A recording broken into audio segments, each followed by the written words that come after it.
அனைவருக்கும் கணித வணக்கம். இப்போ பார்க்க போகிற கணக்கு 8ஆம் வகுப்புக்குரிய கணக்கு பயிற்சி 3-8ல் முதல் கணக்காக பார்க்க போகிறோம். கோடிட்ட இடங்களை நிரப்புக அப்படின்னு சொல்லி கொடுக்கப்பட்ட கேள்விகளுக்கு நம்ம பதில் அளிக்க போகிறோம். இப்போ பாருங்க, முதல் கேள்வி பாருங்க. எக்ஸ் அச்சும் ஒய் அச்சும் சந்திக்கும் புள்ளி. எக்ஸ் அச்சும் ஒய் அச்சும் சந்திக்கும் புள்ளி என்னது? ஆதி புள்ளி.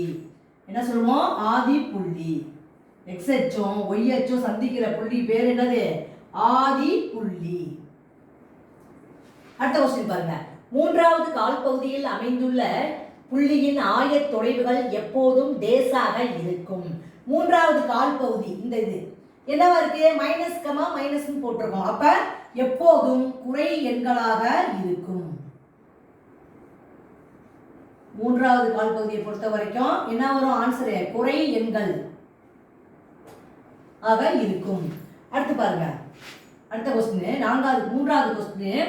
-5,0 புள்ளி டேஸ் அச்சின் மீது அமைந்திருக்கும். -5 அப்படின்னாவே எந்த அச்சில் இருக்கு? எக்ஸ் டேஷ் அச்சின் மீது அமைந்திருக்கும். அடுத்த கொஸ்டின் பாருங்க.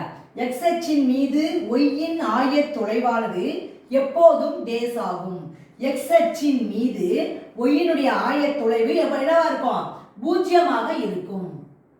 ஆன்சர் இந்த கேள்விக்கு என்ன ஆன்சர்? 0 ஆகும்.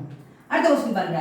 ஒய் அச்சுக்கு இணையாக செல்லும் நேர்கோட்டில் டேஸ் ஆயத் தொலைவு சமமாகும். ஒய் அச்சிலிருந்து இணையாக உள்ள நேர்கோட்டில் என்ன அச்சு வருது? எக்ஸ் வரும். எக்ஸ் ஆயத் தொலைவு தான் எப்படி இருக்கும்? சமமாக இருக்கும். ஒய் அச்சுக்கு இணையாக செல்லும் நேர்கோட்டில் அப்படின்னு பாக்குறப்ப எந்த ஆயத்தொலைவு கிடைக்குது? எக்ஸ் ஆயத்தொலைவு தான் சமமாக இருக்கும். புரிஞ்சுங்களா?